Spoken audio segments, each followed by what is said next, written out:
Good morning, Bucknutters. It is Thursday, October 30th, 2025. I am Dan Rubin. This is the Bucknuts Morning 5 and Change, joined by Bill Kurelic and Mark Porter. This podcast covers the national champions. Ranked number one, good to be king. It's Beggar's Night, Bill Kurelic tells me. He's already got his perch set up, candy purchased. So he's really looking forward to that. Got some house cleaning to deal with.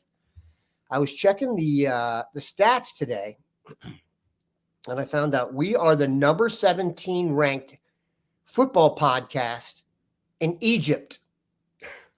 So those of you listening to the podcast right now, those of you watching on YouTube right now, if you're not in the United States, I'm going to ask you to subscribe. That's the least you could do for us. I will say the 25th ranked podcast football-wise in Egypt may or may not cover the team up north, and we are locked in a battle with them across the board. So if you have not subscribed to the show, it really does actually help us out. How? I don't know. I just know that when they tally it up, they want us to be ahead of everyone else, and that would be really helpful. Secondly, the weather has finally not cooperated here in the Gem City. It's cold and rainy. That should work in our favor and not be Brad nuts today. Today is my last day of sole parenting of my dog, and he's at the window. And thankfully, in the rain, people get driven to school here on the mean streets of Oakwood, so no one will walk in front of the door. Brad won't lose it, and we should keep it together. All right. Big time to have these two guys back together. Look at that. Singapore, we don't mess around. I'm not even sure. Don't get me going on geography, though. I will get spread thin really quick. Let's stick to football. Speaking of which, we're going to take a little walk down memory lane for the Dean here as his days carrying us are nearing the end. He had a tremendous story up on the site yesterday, talking about some great stuff he's seen here, some of the incredible stories Bill's been witness to on the recruiting scene, as really one of the fathers of the recruiting scene. That really is true. I said this about Bill when we announced his impending retirement, that if you leave your job and you're on the Mount Rushmore for good reasons, mission accomplished. So we're not going to spend the whole time genuflecting. But, Bill, we are going to tell some stories, and both you guys, and Mark was asked this question on his chat earlier this week, again, held every Tuesday, right after the pod. Who's the best player you've ever seen in a high school game?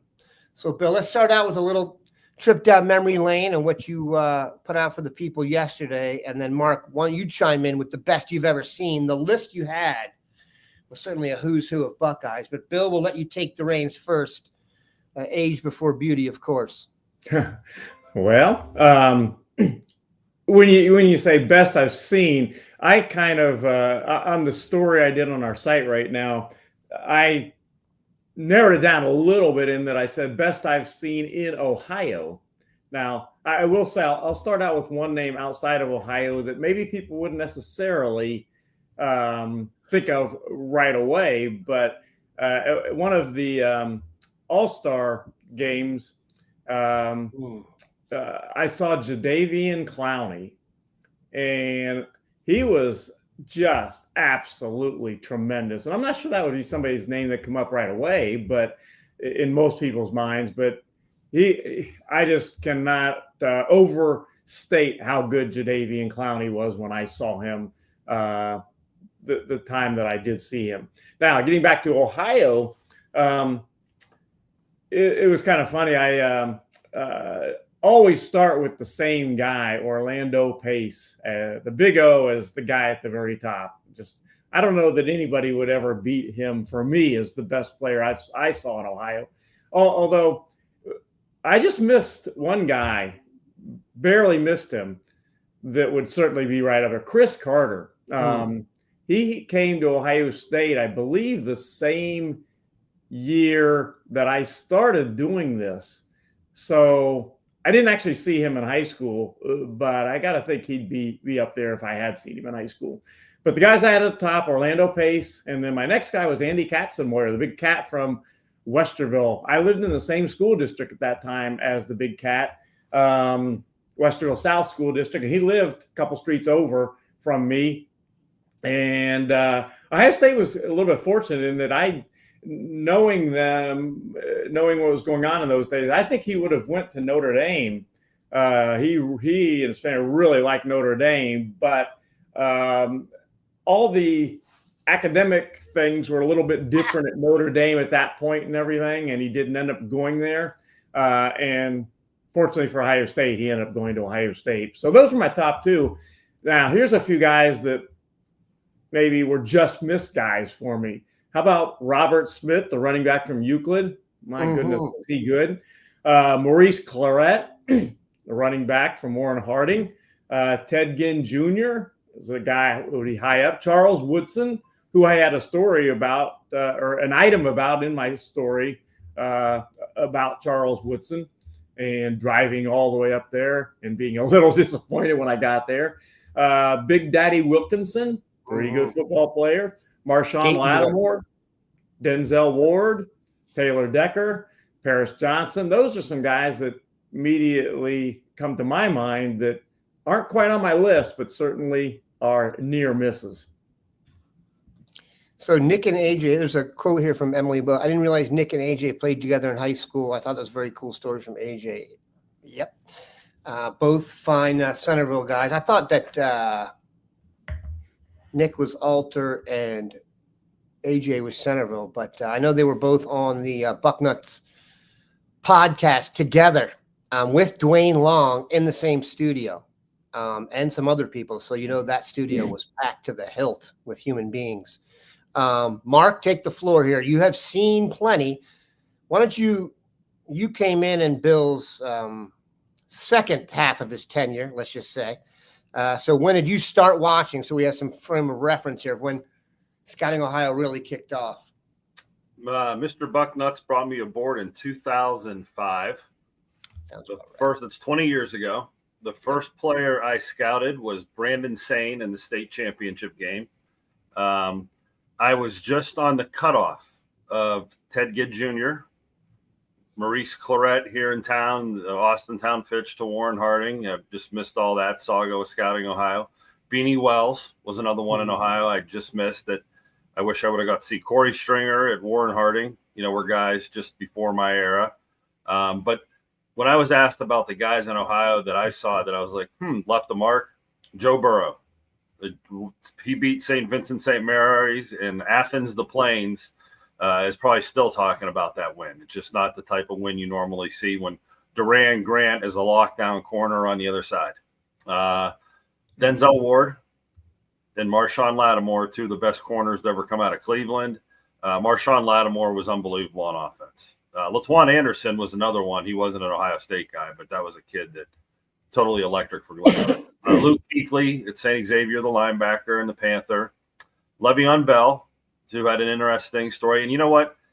It's ironic to talk about him because Bo Jackson is a lot like him, played a lot of linebacker like Le'Veon Bell. And, he has that bigger body. And a lot of people thought Bell might be going to Michigan State to play linebacker. And then just like Bo Jackson, you give him a chance at tailback and voila, they're much better than you would have anticipated.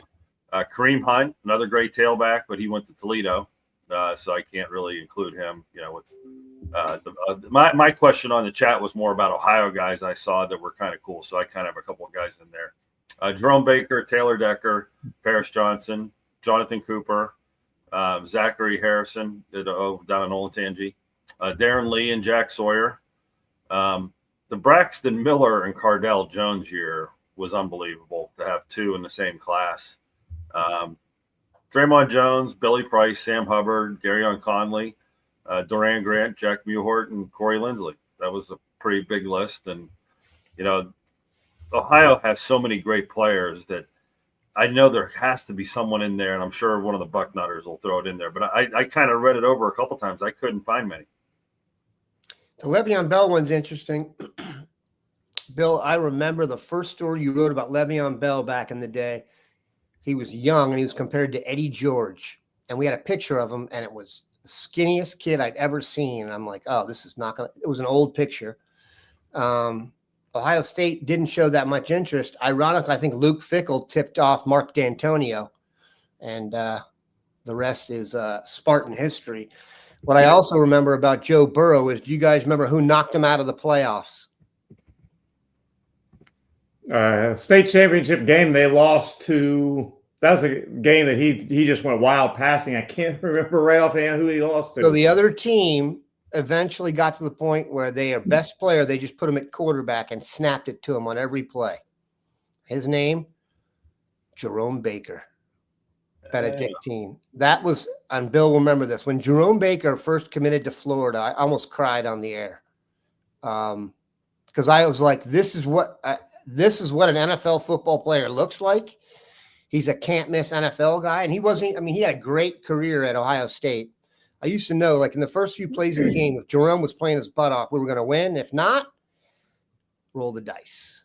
He's still playing in the league, though. And the guys you mentioned, by the way, what if we put together every dollar they've ever made in the NFL?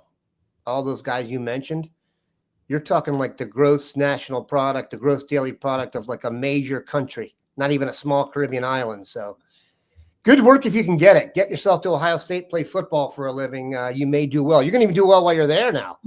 Lord, not that you ever did before. I hope at least.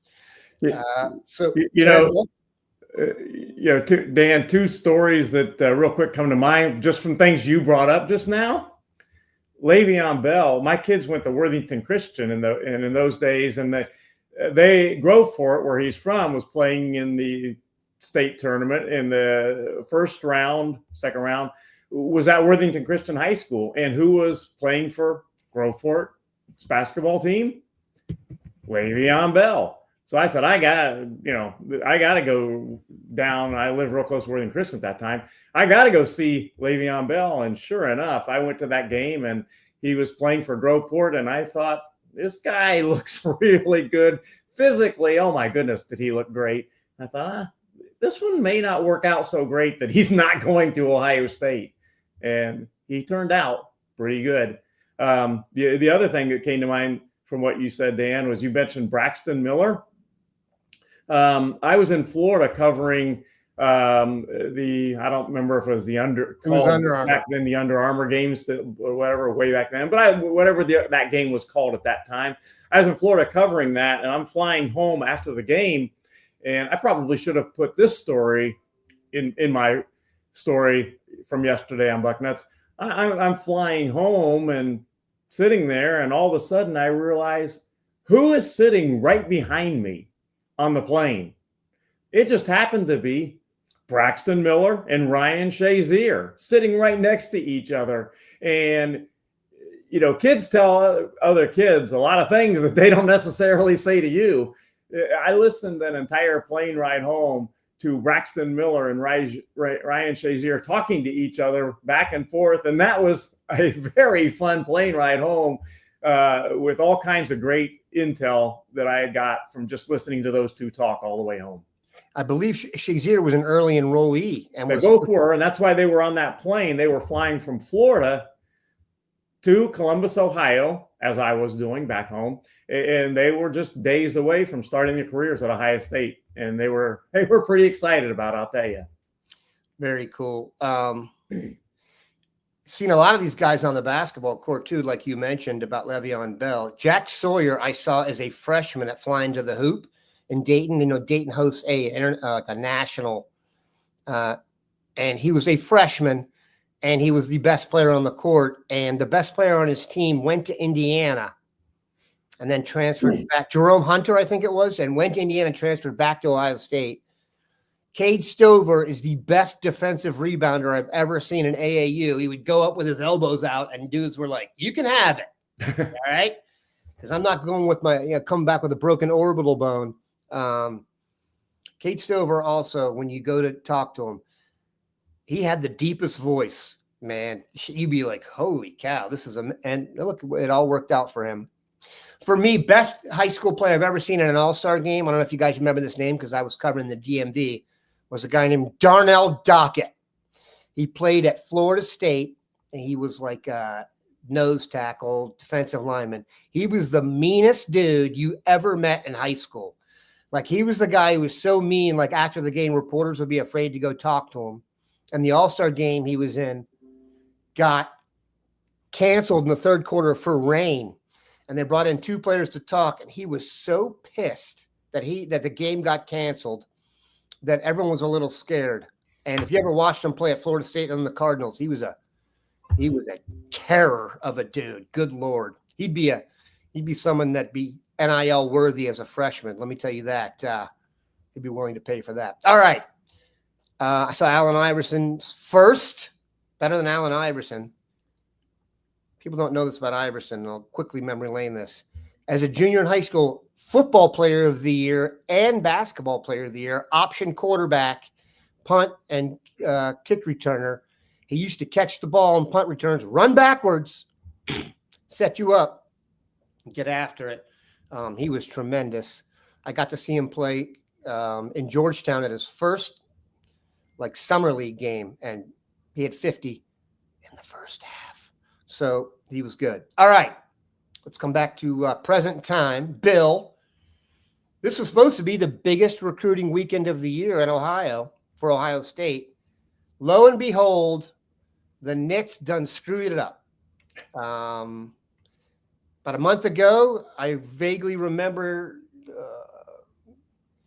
the coach of that team saying that they were about to experience the greatest environment in college football. That environment ended with a loss, and since then, good Lord. Penn State will be example 1 when the history books reveal the combustible situations now given NIL.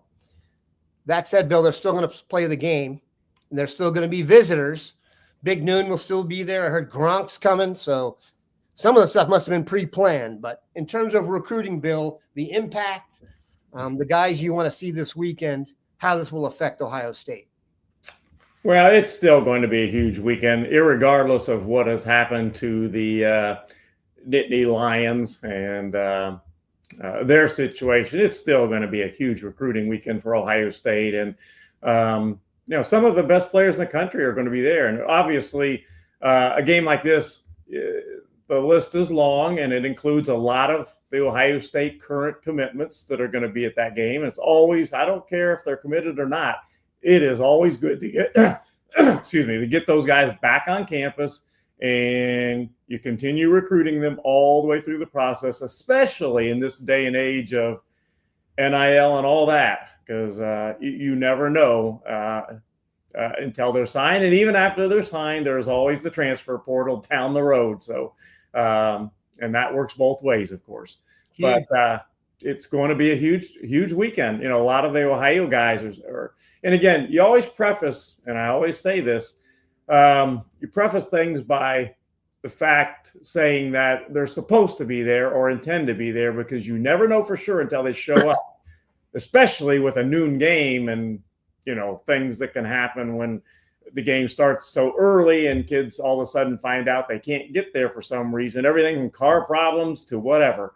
But there are going to be some great players, and providing again they all make it. The linebacker group, that is going to be there or likely going to be there, certainly is a very good one. Quentin Cipher, Ohio State likes a lot, and then you've got.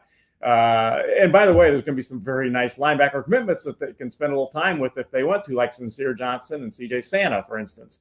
But Cooper Witten, hopefully he can make it. Caden Henderson, hopefully he can make it. So, there's going to be some linebackers of real note that are hopefully going to be at that game. A kid that I really like a lot that I think maybe people are not quite as aware of as they should be is Kellen Weimer, the offensive lineman from Ohio. And, Mark, you can give your thoughts on him as well. I really like him a lot. And I think he's very much a potential Buckeye. And which leads me to one other thing before I let Mark go here. Usually in this day and age, I say, don't really think about commitments, over the weekend or right away anymore or soon thereafter. They very rarely happen in this day and age, but maybe things happen at least a little bit quicker for at least one or two guys this weekend. And I'm not trying to say that anyone in particular. I'm just looking at the whole picture of where Ohio State is, the great season they've had, the chance to win 2 national championships in a row, and going to this game. And if Ohio State really, really wants you to commit, it may not be quite as easy to say I'm going to wait it out as in sometimes in the past. Marcus, your vibe? Yeah, I have a Kellen Weimer video. If we wanted to pull it up, I could swap it out here. Whoops, I'm swapping this one out. Hold on. And we saw him. Go ahead. It's up there now, Dan. We saw him right out of the gate. This was one of the first players I want to see this year.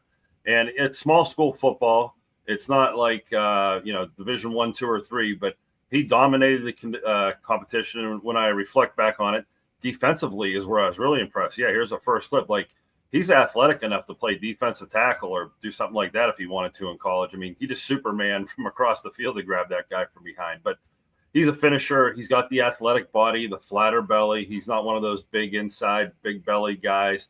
So he can run, and that's what leads you to believe he might be a left tackle or have that type of footing. But coming from a smaller school, he proved a lot of what he needed to prove at summer camps. And then, of course, Notre Dame, I think, offered him last week. So he's been a lot of chatter I've seen on my feed, my timelines. And I've got to add that I didn't add right before. I had a story on our site yesterday that added 2 more 5-stars to the list this weekend. I do expect them to make it. Again, you never know for sure, but I can't go without mentioning Mark Matthews, the 2027 offensive tackle from Florida, Fort Lauderdale St. Thomas Aquinas. Got to mention him because he's the number 1 2027 offensive tackle in the country. And I was talking with him yesterday. He's talking about coming up here. First ever Ohio State visit. Got to mention him. And then I also mentioned in an article yesterday, Keyshawn Bowman, a 5-star wide receiver that's going to make it up to Ohio State this weekend for the game. So I'd be remiss if I didn't put their names out there. Timing-wise, let's go over this. That you just mentioned that. G. Patrick talking about Florida from the best he's seen. Marcus Lattimore, James White. Guess where he goes to games? St. Thomas Aquinas. Those are I don't know if did Marcus Lattimore go to Aquinas as well? I don't remember. Marcus Lattimore, for those who don't remember or those who confuse him with Marshawn, no relation, I don't believe. Marcus Lattimore was the South Carolina running back who was really good and then blew up his knees. So I think that's why someone says he's the NIL Poster child. Yeah, because he would right here. He would be that would have saved him. Exactly. That's the if you're an agent or something and you're telling your kid to take NIL, you tell them Marshawn. Yeah, you're like, hey, watch what happened to Marshawn Lattimore, and this is why you take upfront money. Marcus, I'm sorry. Marshawn did it the traditional way. Though Washington fans are a little peeved, he makes plenty of dough. He does not need his NIL money, though I'm sure he got some, even though NIL didn't exist. But that's a digression of some sort there. All right, Mark, you did see 2 of the guys that are Ohio linebackers over the weekend. C.J. Sanna committed to Ohio State. And Jaden Williams not committed to Ohio State, committed to Indiana. Before the show, I asked Bill and Mark, had we ever at Ohio State battled Indiana directly for a recruit? And the answer was no. So you want to know what Kirk Cignetti's done? He's got them into the mix, at least, for an elite Ohio player. Pretty impressive.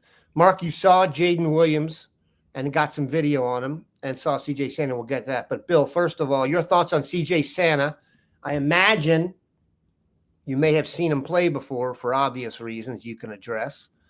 And then your thoughts on Jaden Williams' recruitment. I saw C.J. Sanna play earlier this season in the only game that his team has lost all season. I saw the Olentangy Orange game.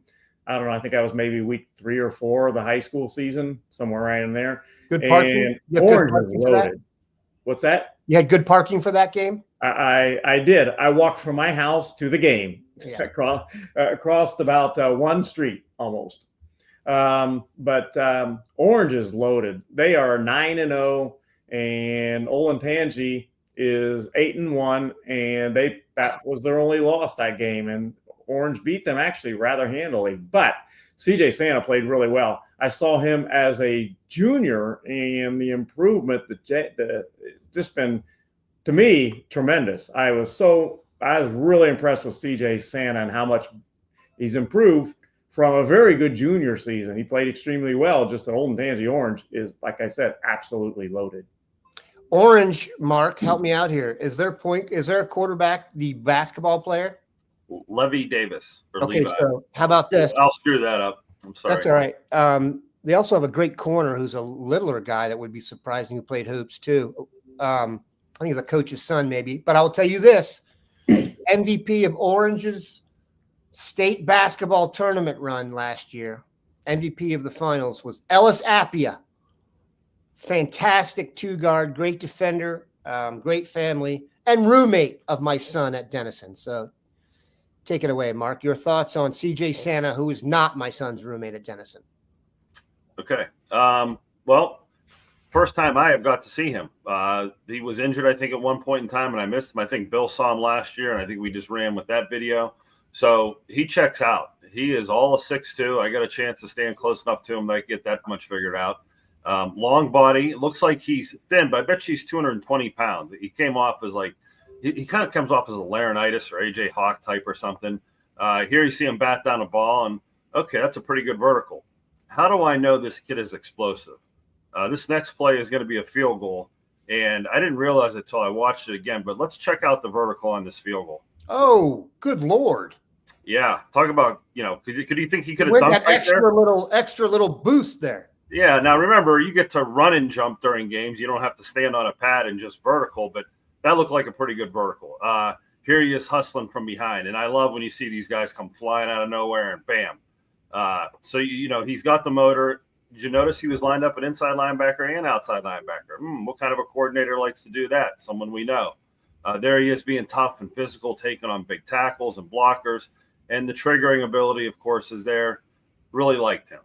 Now, Jaden Williams, in comparison, seeing him the next day, look, he looks a little thinner. Doesn't look like he's quite that same thickness in the legs and body, but he is also 6'2". Because he's not a stick, he's got a little more juice. And then you see him attack right there, and you see that burst to the ball. And we'll see another play when he gets off a block, but you can see how long he is, rocking the Indiana sleeves. We follow all that stuff here at Bucknuts. Look at him take on the block there and just blow up a fullback. I mean, that's a death blow underneath the chin. Fix your helmet, of course. So I was very impressed with him. He made a lot of plays. They did a lot of 3-and-outs against Camp McKinley. I mean, if you haven't seen a Camp McKinley Massillon game, there's where he gets off the block and kind of you can see the acceleration of the ball. Both these guys are outstanding. I would tell Jaden Williams, you better commit, because I've seen other prospects they've offered at linebacker recently on this podcast, thanks to Garrett Hodge, that are very good. And if they commit, I worry he'd be left out in the cold. But he is great. If Indiana does steal him, we will see him on the field sooner than later over there. Even though Indiana has been a portal-type school, as their notoriety and their fandom and their Q rating goes up, so will their recruiting prowess. Their high school recruiting, sure. No doubt. Very impressive. Very, very impressive. That game, too, is something everyone should put on their bucket list. I have not gotten a chance to go see the Massillon game up there. That looks like a wonderful experience. All right, let's take some questions here. Bill, are you familiar with Kevin Brown, the Pennsylvanian, who is the offensive lineman, and Ohio State is after? Your thoughts on him? He seems to be one of those names I'm starting to hear more and more. Yeah, possibility he is in Ohio Stadium this weekend. That's not for sure, but possibility that could happen, and Ohio State is definitely interested in him. And there is mutual interest there, no doubt about it. I don't want to go out on a ledge right now, predict he's going to flip or anything. He is still committed to Penn State, which I think the last I checked, Penn State had, I believe, since the James Franklin situation, I think they had 13 decommitments. I believe that's right, or last I knew it was right. And Kevin Brown was not one of them, at least at this point. Yeah, that's one to watch. This is uncharted waters for all that stuff, too. Keep in mind, this is almost like a second recruiting season now. It's bizarre to have all these are not average programs, no matter what. I mean, we joke around here about Ohio State being the best, and sure we are, but to have schools like Penn State and Florida, LSU come open during the season is just outlandish. Virginia Tech, when 15 years ago was a great program under Shane Beamer's dad. So that's impressive. I'll tell you this, on Tuesday's show, we're going to have 24/7 Sports Director of Recruiting, Andrew Ivins, on the show. He's going to take more of a national perspective. And to wet your whistle, think about this. He said the team doing the best job evaluating senior prospects is Ohio State. So that's just a tease, and we will get into that. We did mention Braxton and Cardale Jones as some of the best players we saw. I will say I'm biased. The first tape I ever saw of Braxton was the original werewolf tape of Jordan Hicks. And he was chasing Braxton down from behind. And I thought, oh, man, that quarterback at Wayne probably needs to pick up some speed or not. Turns out Jordan Hicks was just a freak. There you go. Yeah, Dan, you mentioning quick. You mentioning Ohio State's evaluation and how great it is. I think people sometimes don't realize, he is the CEO of recruiting, Mark Pantoni, but how much impact and how much evaluation Mark Pantoni does. I mean, he is, no one gets all of them right, but he is tremendous at evaluating players, and he is it's not just the actual coaching staff. He is a huge part of the evaluation process going on at Ohio State, and I mean huge. I mentioned the dean going on the Mount Rushmore. Mark Pantoni is headed for a Mount Rushmore of sorts, whatever that job will be called by the time he retires. It's now become like an official position, general manager. Who knows what that means, really? But he has been an absolute mainstay. Go ahead, Mark. I was going to say, as soon as Bill brings up Pantoni and like how much film he watches, I can't even put it into words. Not only him, but his staff.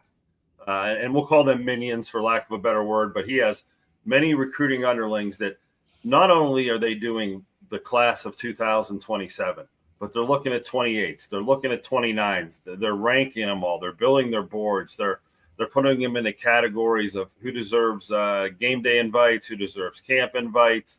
And then they write like a dossier on each player, where, hey, who do we know in that town? Who do we know the coaches there? Who do we have on our team that's played in that town or that team? And the more you get amped up the list, the deeper that dive goes. And for as long as I've been doing this, Pantoni's been pretty much, it was Greg Gillum before him. And Greg was another great guy. And I know Bill knows him. But the transition to Pantoni was pretty flawless at that time. And the Ohio State recruiting budget and, lets this all happen. But it's run like any NFL team. They are deeper in the weeds than anybody. And the where I noticed it in other areas that people don't is they're still looking at seniors, like the Landry Breeds, and they're rewatching a lot of senior tape to see who's going to pop up. But then the walk-ons that are seniors, those type of players in the past were, they had a whole department of people that were rewatching senior tape, trying to get 15 to 20 walk-ons every year. And the muscle it takes in your recruiting department to do that type of stuff, I just hundreds of thousands of films are watched every year in that office. That's before you even get to the transfer portal now, where you need to be watching every other team to go and poach them. That's some crazy stuff. All right, I got to address this. Cam Buckeye. Best I've played against was Percy Harvin and Michael Robinson. So Cam Buckeye played his high school football in the state of Virginia when I was a high school prep reporter in the state of Virginia.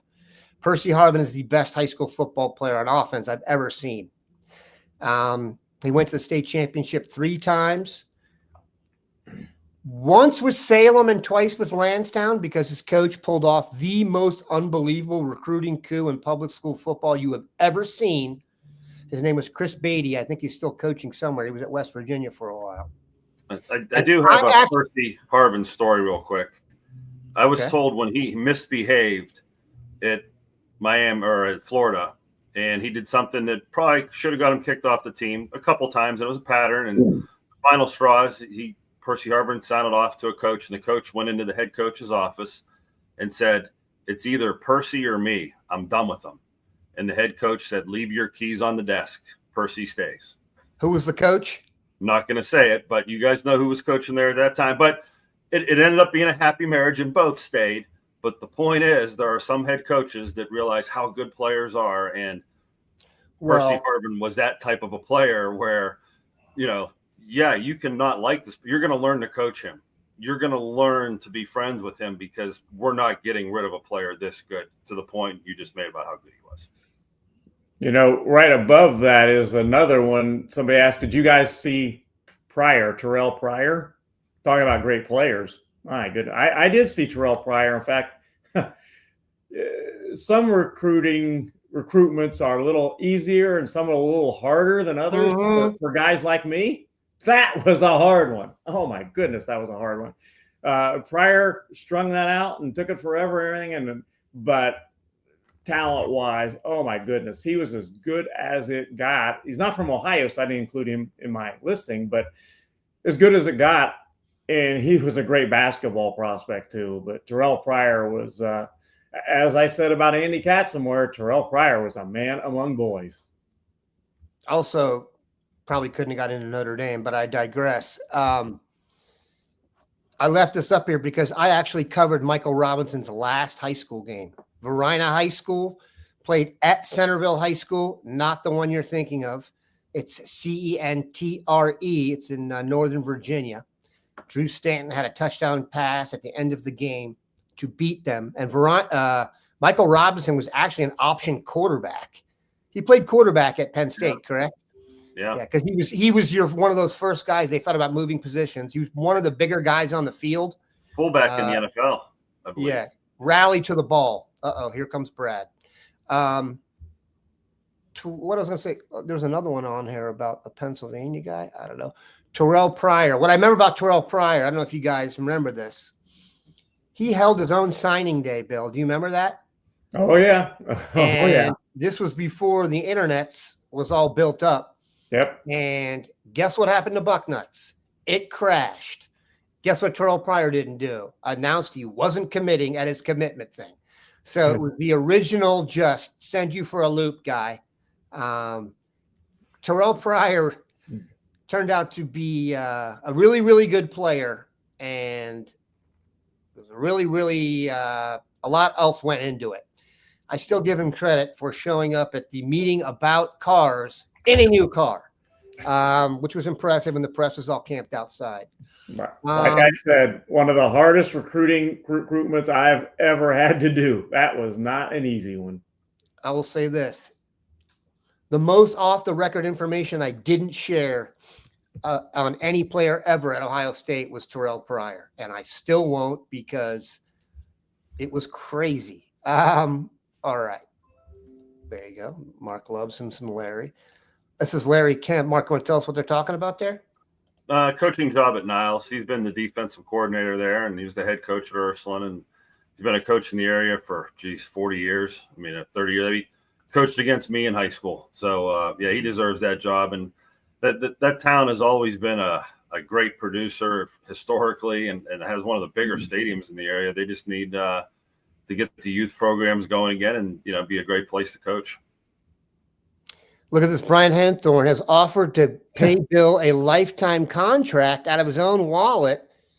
Sign me up. He wanted. This guy obviously doesn't understand where Bill is in the salary cap. But Brian, thank you very much for that offer. I think it will certainly make the show better. I would assume you'll see the dean now and then. We shall see. All right. We need like an anonymous donor who funded the military to fund Bill through his retirement. Just make a donation to keep him aboard. Yeah, sounds like Hister Tucknuts. Go ahead. It's funny reading these comments and then reading some of the comments on the thread that the article I wrote about crazy, funny stories, interesting 40 years. Just reading the comments and reading on both of those, I think I've come up with almost 10 more stories I probably should have put in there. Bubba Chuck, that is Allen Iverson's nickname. If you hear someone call him Bubba Chuck, they're from Hampton Roads. They go way back with him. Speaking of Percy Harvin and Allen Iverson, same area, by the way, literally. And Percy Harvin was such a phenom. I'm not kidding about this. He couldn't play basketball his senior year because there were riots at the games. The OHSSA, the VHSSA, Virginia High School Athletic Association, had to get involved. And here's who they all wanted to be, Ronald Curry. The reason Michael Vick attended Virginia Tech is because he would not go to school at any place that offered Ronald Curry. So it was down to Syracuse and Virginia Tech. Also, Michael Vick's cousin, Aaron Brooks. And you want a last little thing. Their coach, if you guys ever seen the movie North Dallas 40, you know the guy who hurts his hamstring and plays Bob Hayes, kind of the Bob Hayes character. It's the Del Huddle character, hurts his hamstring at the end. That is Michael Vick's high school football coach. So that is bizarre and probably information that nobody had any interest in. Ronald Curry may have been the best high school football player ever. That's an incredible statement. Go Google Ronald Curry in Hampton. All right, I apologize. Bill, final words for the people, as this is going to be your last podcast here at Bucknuts, at least on the record and on the payroll. And I've said it before. It has been a true honor. I know I'm speaking for Mark to work with Bill. You talk about, I go back to this a lot, and I tell my kids about this. John Wooden is like the guy when it comes to if you want to live your life the right way. And I don't know anybody who's adopted the Wooden way more than Bill. And I mean it as a pure compliment, Bill. So the other kid that went to Wake Forest was Tony Rutland, by the way. He was the shooting guard on his team, and he was nasty. Go ahead. I'm sorry. That's all right. I greatly appreciate that. And it has been a fantastic run, and I appreciate very much every single one of you out there that's ever read anything I wrote or ever listened to a word on here, the radio, TV, whatever. I cannot tell you all how much I greatly appreciate all of you. I'll tell you this. I would like to have a camera live on Bill when he wakes up on the first day of retirement and reaches for his phone and then gets to put it back down and know that that urge, no longer needed. But always appreciate it. Bill could go full Amish right now. It wouldn't matter. The no electricity in the house. It wouldn't matter. I mean, if he wakes up that day and he's Amish, God bless him. I think we're going to do Bill's wife on the show after 2 weeks of retirement. She may be wanting to get out of the house a little bit, but yeah, she may want me to go back to work. I was going to say, like I always say, in recruiting, demands have gone down. We just need him out of the house. I always say, when it comes to recruiting, I never say never. That's for sure. All right. I wore my zip up today in honor of Bill. I figured I wanted to dress like you, and you know. Bill, old habits are hard to quit. Look at this. And Buck Rational gets the last word. Nothing we can say is important as what you did for thousands of young athletes. Thanks for that too, Bill. Seriously. A lot of guys have great memories that include Bill, and we're very lucky. We're lucky to be in the state of Ohio, people. Bucknuts does very well. It's like selling real estate in Beverly Hills or Upper Arlington or Olentangy or Canfield. It's a great gig. We appreciate it. We appreciate everybody stopping by. Ohio State, Penn State this weekend. They're actually going to play the game. Have a good one. Nutters. Buck.